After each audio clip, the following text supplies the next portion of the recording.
Hey everyone, welcome back to White Sparrow Living, Luke 12:6. This is Wendy. If you're joining us for the very first time, welcome, and I hope you'll consider hitting that subscribe button down below, as well as the little bell right next to it so that you can be notified every time I upload a brand new video. If you like these projects, don't forget to give it a thumbs up, comment, let me know what you think, and now, without further ado, let's get started.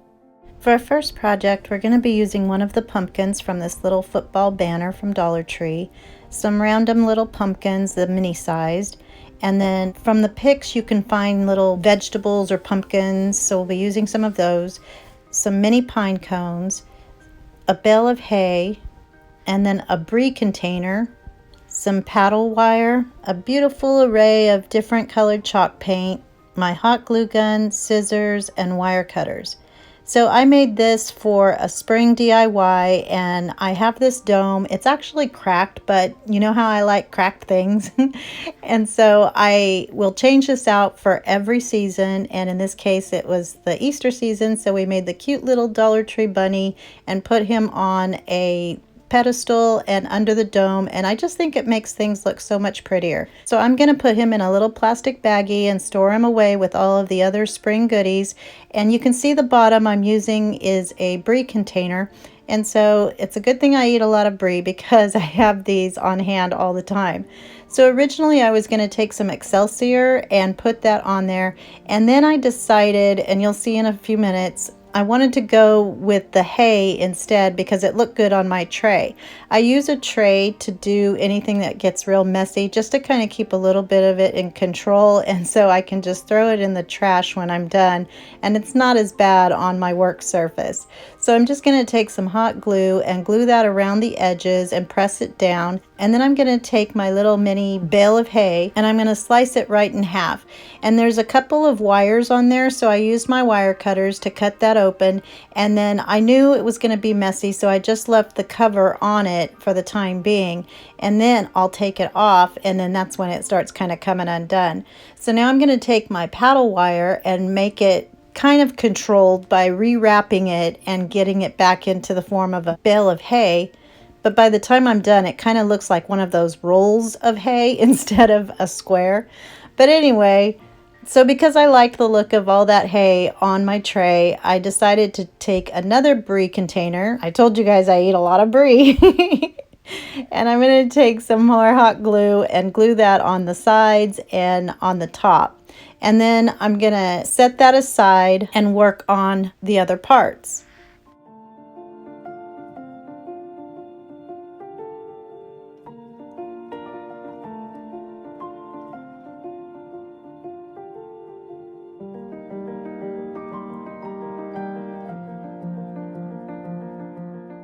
So now I'm going to take my pumpkin off of the little sign, and I just pulled the staples out using the ribbon that's attached, and then I gathered a couple of pumpkins in different sizes. I wasn't really sure what all was going to fit under there or how it would look, so I just take a little bit of everything, and then I would rather have too many items that I can maybe use later if I don't use it in this project.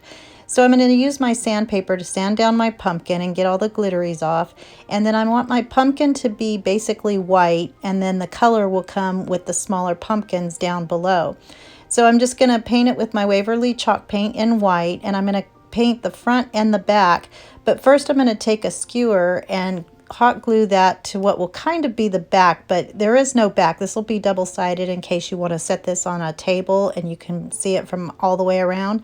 So I'm going to paint over my skewer too, and I'll show you that in a second. So I'm going to be painting everything white, and I'm painting this little gourd. And just as a side note, have you ever looked at a gourd or thought about what a gourd was used for?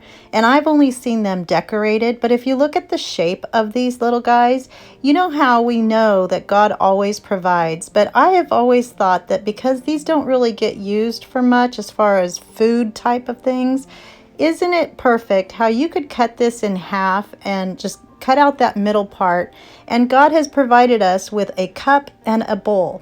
So I don't know, that was just something that I've always thought of ever since I was little, ever since I saw what a gourd was and the shape of it, and that it really has no purpose. I know that there are some that are edible, but anyway, I just think that's really cute.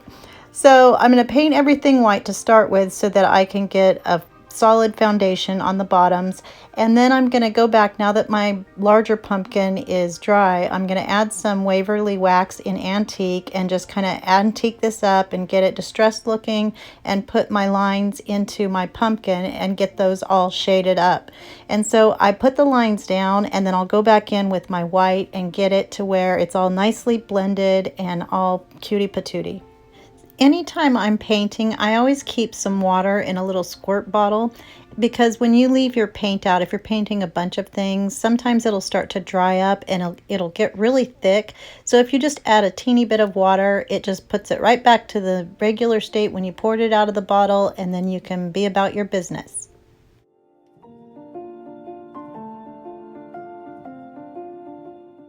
So now for the smaller pumpkins, I'm going to use a different mixture. I'm going to make these have more color. And so I'm using moss and white, and then I'm adding a little bit of the pool color, that bluey turquoise color, and just making them different shades and different prettiness. And then I'll leave a couple of things white as well. I actually end up only using one of the white ones, but you can set the others aside and use those on future projects. You can also make this, of course, any of the colors that you're using in your decor for fall. So this would be really pretty in the oranges and greens and some off-whites, just whatever suits your fancy. So now I'm going to take some Waverly Wax in Antique and water it down, and then just put it over the pumpkins and wipe it off just to give it a pretty patina finish. And I don't do it on all of them, but just to give it a little difference between the different shades. And I think the more you add to something like this, the longer you want to look at it. So now I'm going to take my stems, I'm going to replace them into all of the little pumpkins, and then I'm going to take some paddle wire and I'm going to wrap it around a skewer to make the tendrils. And I did a whole bunch so that I could kind of use one long strand and use it for all of my pumpkins.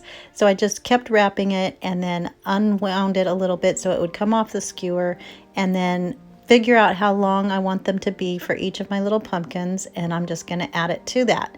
And if you lift up the little stem, you can kind of get it right under there, and then it'll stay in place and it looks like it's actually growing out of the pumpkin.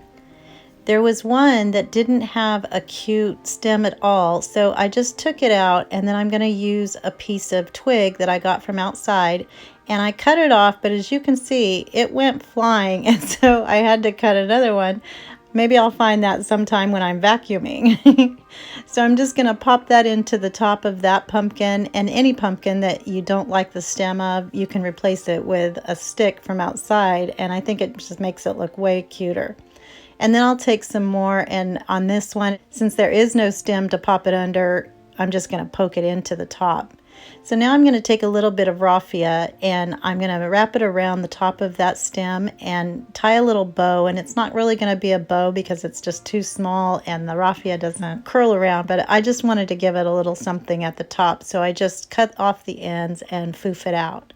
So now I'm going to take some Dollar Tree lace and some of the brown linen looking ribbon, and I'm going to take a little bit of jute twine and add that to it, and then I'm just going to tie a knot and cut off the ends, and I'm going to hot glue these to the front and back of my big white pumpkin.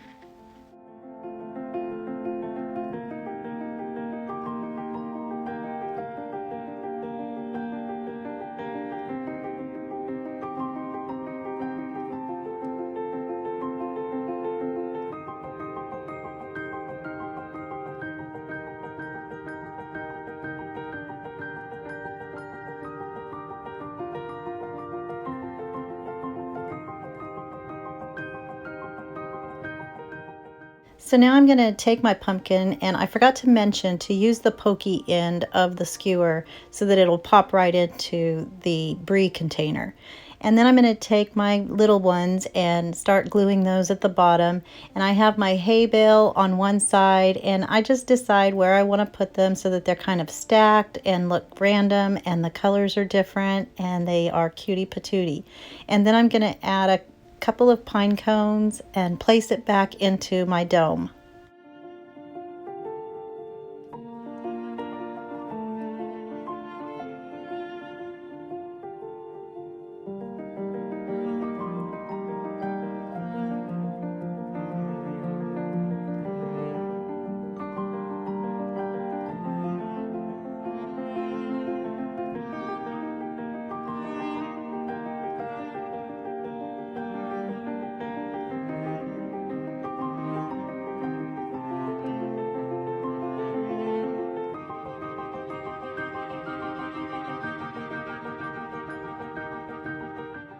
And here it is all finished, and I just love how this turned out. I think it's so pretty and so high-end looking.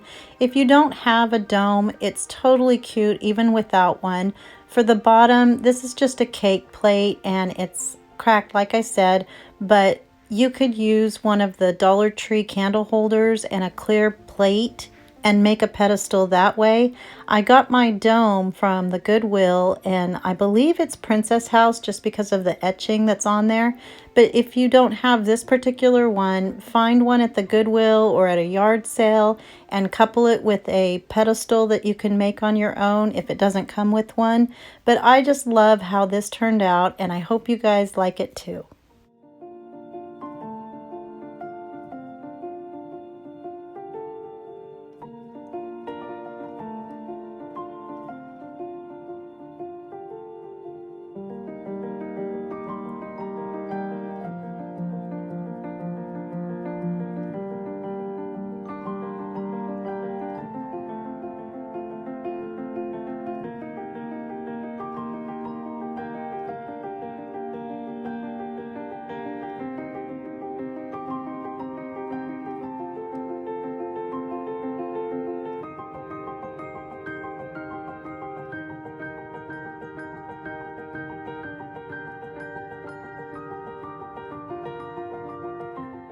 For our next project, we're going to be using 3 of these glass treat containers, some jute twine, all of the paint from before, and I also am adding some pumpkin chalk paint. And so all I did for this one is took the lid and unscrewed them, and then I'm going to paint one with my pumpkin paint, and I paint the outside rim first, and then that way I can lay it down on my surface and then paint the top of them. I'm going to do one in the orange, and then one in the white, and then one in my pretty greens and blues. So I want these to look like pumpkins. But one thing I should have done, which you guys know I always say, do as I say, not as I do, I needed to check first before I started painting to see where the lid would screw once it's tight, where the top would be. Because I thought that no matter where you painted on it, once you screwed it on, it would just be a little bit looser, or you might have to screw it really tight. But that's not the case. It really only goes one way and it'll stop in that same place every time. So just make sure you're doing the top, and then that way your pumpkins will be at the top when you put these on and screw them tight. So mine are super loose because I didn't do them in the right spot, if that makes sense. So once I paint the edges, I'm going to kind of give it the shading color that I'm also using with each of my pumpkins. So on my orange one, I'm just using white, so I'm going to add some white to the outside edge, and then the green one is going to have some blue, so I'm going to add some white and blue to the outside edge, and then the white one will have a little bit of ink or black chalk paint, and so I'll add a little bit of that. And of course the white will make that black turn a little bit grayish. So it's not an actual black, but it'll be gray. So basically all I'm saying is to make the outside kind of look like the colors you're using in your pumpkin.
So now we're going to make the stems, and all I did was I took my jute twine and I folded it over a couple of times so I have 2 loops at the top, and then I'm just going to start wrapping it, and I'm going to go smaller at the top and then make it larger towards the bottom. When you do this, you want to leave more than I left first when I started wrapping so that you have something to tie it to a little easier once you get it wrapped around your jar. And you'll see what I'm talking about in just a second. But after you get it to the size that you want, you're going to make a knot down at the bottom and then cut off those 2 loops and then wrap it around your jar. And this way there's no need for any hot glue or anything, so it's nice and clean, and glue doesn't usually do well with glass anyway. And right here's where I should have had a longer strand to tie the end at. And then I wanted to make tendrils using my jute twine, so I'm just going to cut another piece and add it to this one. But on the other 2, I learned from my mistake and made a longer piece at the end so that I could tie it to that and then make my tendril from that piece, if that makes sense. And then once you get your tendrils all figured out, you're going to take it and just kind of curly-cue it and wrap it and kind of do it really tight so that it keeps its little curly-cue shape. So Dollar Tree has really had some cute little fall signs, and when I was staging my jars, I wanted to use this Autumn Blessings sign, but it just wasn't quite cute enough, so I decided to pull off the little raffia at the top, and you could just leave it like this, but I wanted to get rid of the glitteries, and so I liked the look of the distressing by sanding it down, and it just gives it a little scratchy look and makes it look more rustic. And I also wanted to get the edges of the sign sanded and all pretty. So then I'm going to take some buffalo check ribbon, and I just cut a little piece, and then I'm going to dovetail each of the ends, and then I'm going to take some more jute twine and I'm going to wrap that around about 5 times, and then I'm going to place that on top of my buffalo check, and then using another piece of jute twine I'm going to wrap that around and tie it in the middle, and then I'll hot glue that to the top of my pumpkin. And I just think it makes it look completely different and way cutie patootie.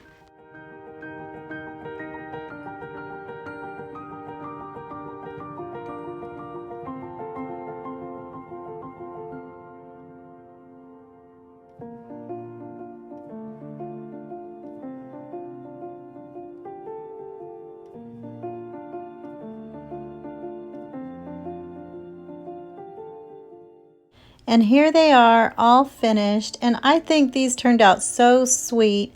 I should have, now that I see this, I should have put trick or treat on each of those pumpkins, because that's what's going in there. Probably some corn candy or something fun for the grandkids. But I love how this little sign turned out, and I wasn't even going to count that as a project because it was so easy, but it was so pretty I decided to include it. But as always, you guys can conform this to your own colors that you're using this year. But for $3 and the price of whatever you put in there, I think they turned out super cutie patootie. So real quick, I wanted to tell you guys how thankful I am for all of your perky prizes you've been sending, aka friend mail. And I think I just hit the viewer jackpot with my loving and thoughtful viewers. So this is from Stephanie Sheridan in Jacksonville, Florida. And she sent me some beautiful greeneries. One I used in a DIY in my last video. And these beautiful handmade cards with beautiful sentiments in them. And some of them are blank, so I can use them for whatever. And I just think this was so thoughtful. She also sent me some Waverly wax in antique because she knew I was out. And then from Rayford, North Carolina, Gretchen Harvey, my sweet friend, she made this box and hand painted it herself. And then inside she put this little pouch that's actually from a plastic bottle, and she hand painted it and put the handle on there. And then out of some polymer clay, she made this little trinket tray with the 2 little birdies, and I absolutely love it. And then she made this beautiful beaded garland with this grace cross that she hand painted herself. She actually has a Facebook page that you guys should check out. It's called The Rustic Rose Boutique. But I just wanted to share these with you. I have more, and I want to tell everybody thank you so much. It's so appreciated, and I just love you guys. For our final project, I'm going to be using this piece of white foam core from Dollar Tree. Originally, I was also going to do a black one so that it would look like a chalkboard and use my white vinyl, or do it in white paint pen, because you can do this by hand as well, which I think would be a lot easier. So you'll see that in a minute. So I first cut out my black decal, and I purchased a font from my Silhouette store, which is part of your Silhouette suite, and then you can just hit store and you'll go into all the things that they offer. What I didn't realize was how difficult it was going to be to weed out the little dotted lines. So it started out kind of going smoothly, but then all of a sudden it was pulling up with the vinyl just because they're such small cuts, and it actually didn't even weld right. So there were cuts in between my lines because these are actually individual letters that include the lines and the dotted lines. And so anyway, it was just kind of a mess. So all to say, this should actually get done by hand. So anyway, after I got done weeding, and it did take about 7 or 8 hours to do this, but I put my transfer tape on top of it once it was done, and I got everything back in place. And I'm using the FRISCO craft transfer tape with the medium tack, and so that made it a lot easier to get it down and then pull off the backing sheet. But when I say easier, I just mean in comparison to actually doing the weeding. So none of this was easy whatsoever. But I was really determined to do this because I had seen one at Hobby Lobby, and it was about something like $75. So we were not having any of that. And I knew it was in my head, and I knew it would be cutie patootie. So I just had to muscle through it and did this. If you want to try this, if you have a cutter, it's just all about patience. And who doesn't need to exercise their fruit of patience every now and then anyway? But I think also doing it by hand would be super cute too, because it may not be perfect, but it's your own handwriting. So I think that would be neat as well. And that was what my plan was for the second one. But of course, I ran out of time. So I'm not going to be doing the black one, but you get the idea. You would just draw the lines and then do the dotted lines, and then go in with your letters and make those schoolhouse elementary grade letters. I also thought this was appropriate to include in my fall DIYs because everyone's going back to school right now. So this could be something that would be useful and functional if you have your little in-home classroom for the littles. This one I'm making for my daughter's house because Carson is starting kindergarten. So he'll be distance learning from home, and that was Cadence. So now I'm going to take my Waverly Wax in Antique, and using a super dry brush, I'm going to distress this a little bit and make it look very aged and old instead of the stark white. So I started at the edges and worked my way in, and I can always make it darker if it's not enough, but I can't take away in this case. I mean, I guess I could paint, but no, pretty much you can't take away here. So I just dry brushed the entire thing, and I knew I wasn't going to get my vertical placement right. I knew that I was going to have a difference at the top and the bottom. So I was able to cut off a piece to make those parts equal. What I really wanted to focus on was getting it right horizontally, and so that was in the middle from the right to left. So I just used my yardstick and a cutter and then cut off the excess so that they would match on the top and bottom. And then I turned it over and used my utility knife to get it all the way completely off. So then I'm going to use a 1x2 that Michael J had gotten from Home Depot, and I think it's like $3 for a big 8-foot piece.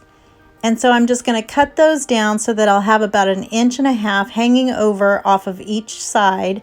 So that's 23 inches. And I just cut 2 of those, and then I'm going to attach one to the top and one to the bottom.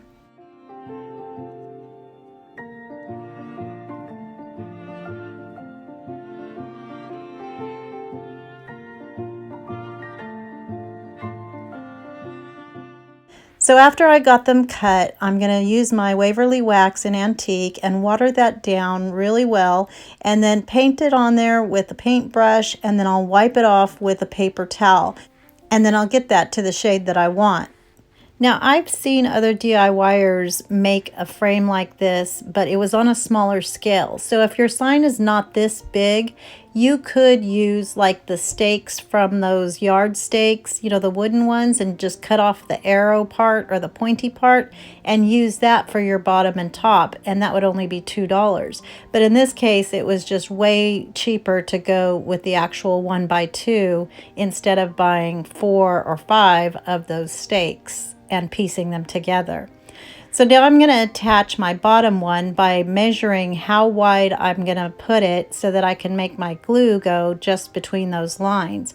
So I do it a little bit towards the edge, but kind of more towards the middle, because I want to make sure that I don't get anything seeping up in the cracks there and it would show. And then I'm going to take my staple gun and then just staple that in and get it all nice and secure. And then sometimes I don't get my staples all the way in, so I'm going to take my pink hammer and tap those in.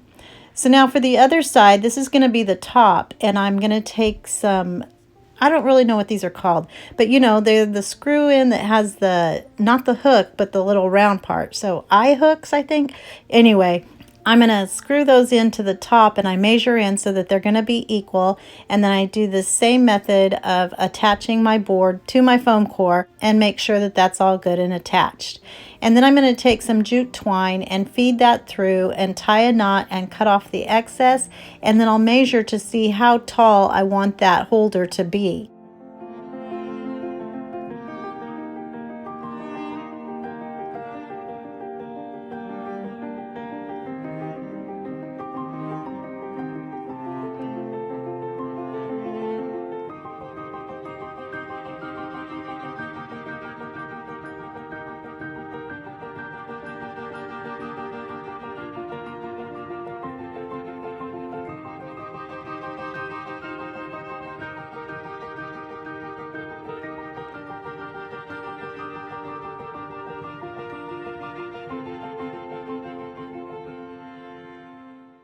And then finally, to distress our wood, I'm just going to take a piece of sandpaper and rub along all of the edges and make it all nice and rounded where I made those cuts so that it's not so square and pointy.